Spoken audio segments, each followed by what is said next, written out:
నమస్కారం.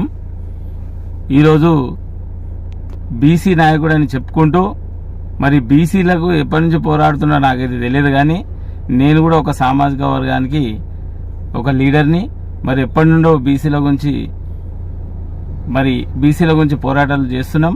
మరి ఈరోజు మాట్లాడుతున్నటువంటి తీర్మాన్ మల్లన్న గారు, మరి మీరు ఫస్ట్ ఆడపిల్లల్ని మహిళల్ని గౌరవించడం నేర్చుకో. గౌరవించిన తర్వాత బీసీల కోసం మాట్లాడు. ఈరోజు మరి నువ్వు ఏదైతే అంటున్నావో కనీసం జ్ఞానంతో మాట్లాడుతున్నావో జ్ఞానం లేకుండా మాట్లాడుతున్నావో మాకు అర్థం కావట్లేదు. కానీ ఈరోజు దాదాపు సంవత్సరాల నుండి యూపీఎఫ్ అనే ఒక సంస్థను పెట్టుకొని సబ్బండ బీసీ కులాలను పెట్టుకొని మరి ఉద్యమాలు చేస్తున్న సంగతి మీకు తెలియదా? మరి మీరు కూడా ప్రెస్ మీట్ పెట్టినప్పుడు ప్రతి మీ ఛానల్ కూడా వస్తుంది కదా, మరి అది కూడా మీకు తెలియదా? మీరు తెలియకుండా ఇష్టంకి వచ్చినట్టు నోటికి వచ్చినట్టు మాట్లాడుతున్నావు, అది మంచిది కాదు నీకు.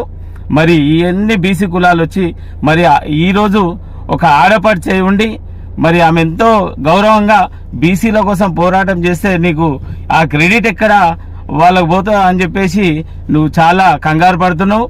మరి మీకు తెలుసు, మరి గతంలో కూడా ఈ యొక్క బిల్లు తీర్మానం కోసం, బీసీ బిల్లు తీర్మానం కోసం ఒకటే బిల్లు చేస్తే 3 బిల్లులు కావాలని మరి కవితక్క గారు పోరాటం చేస్తే 2 బిల్లులు దానికి, మరి 2 బిల్లులు పెట్టడం మీకు తెలియదా?